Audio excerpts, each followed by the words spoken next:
بسم الله الرحمن الرحيم، والصلاة والسلام على أشرف الأنبياء والمرسلين، وبعد. اللهم انصر إخواننا في غزة يا عزيز يا كريم.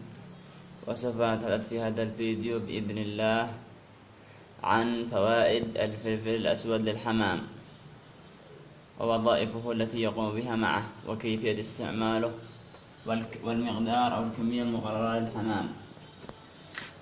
فالفلفل الأسود مبدئيا هو هذا الفلفل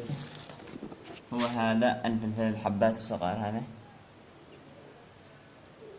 الفلفل الذي يستعمل للأكل هنا في اليمن وفي أي مكان يستعمل للأكل كبهارات.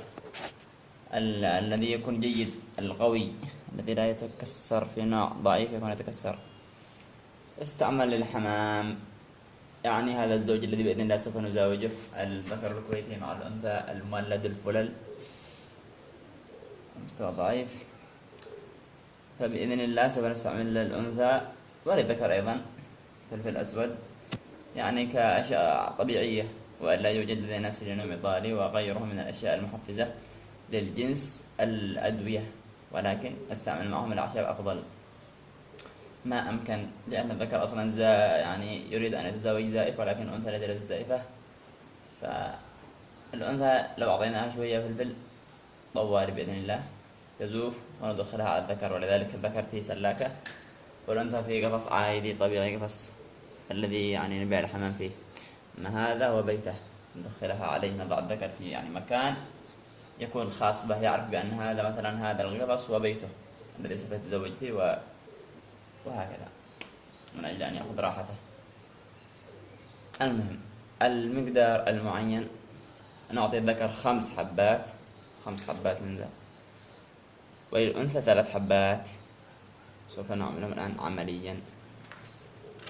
الأنثى هذه نفتح فمها هكذا كما تلاحظون، هكذا 3 حبات، 1 2 3،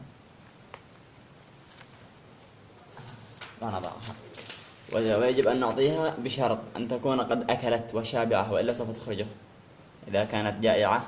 إذا لم تكن قد يعني أكلت وكلفت كما يقولون، يعني سوف ترجعه، سوف تخرج الفلفل لأنها حار على المعدة، ولكن عندما تكون شابعة وقد شربت وقد أكلت يكون جاهز، ونحن قد أكلناها وشربناها. والذكر 5 حبات.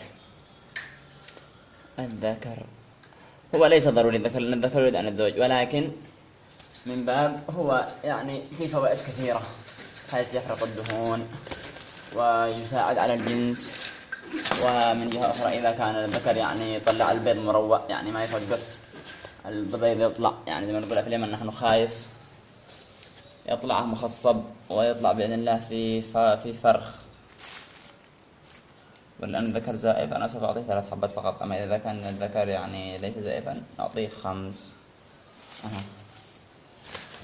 وهو يعني يحرق الدهون. إذا كانت الأنثى مثلا، إذا عندك زوج متزاوج، يعني زوج ذكر وأنثى متزاوج، وطبعا بطل ما يشتغل، قد تكون الأنثى لديها دهون في المبيض، فالفلفل الأسود يقوم بإحراقها. وهو يعني إما أن تقدموها كذا، وهذه الطريقة الأنسب، 5 حبات للذكر و3 حبات للأنثى، وإما أن تضعه في الماء، ولكن هذا يعني لأن إذا سوف تروي يعني تقضيد الحمام جماعي كامل، الحمام الموجود عندك حمام يكون على البيض راقد، وعندك حمام معاه زغاليل، فقس، فروخ، فهذا في خلل.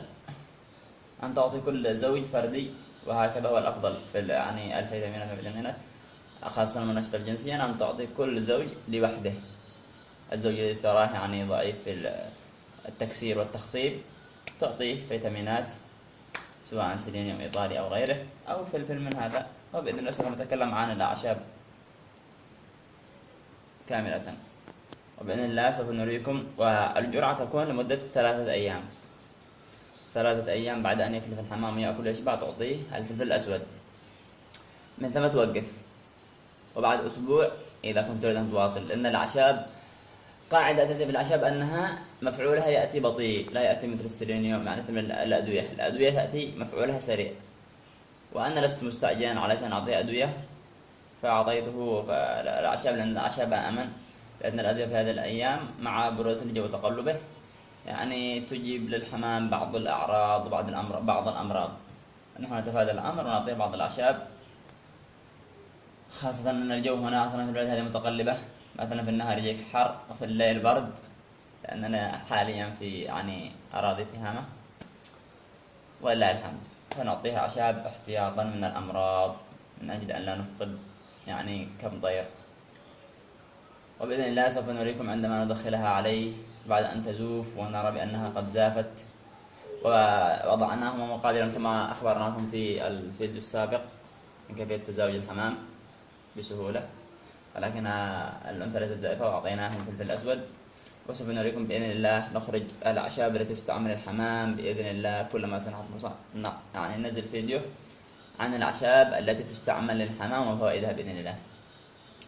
وإذا كان هناك نقطة لم أذكرها أو نسيتها اكتبوها في التعليقات، وجزاكم الله خيرا.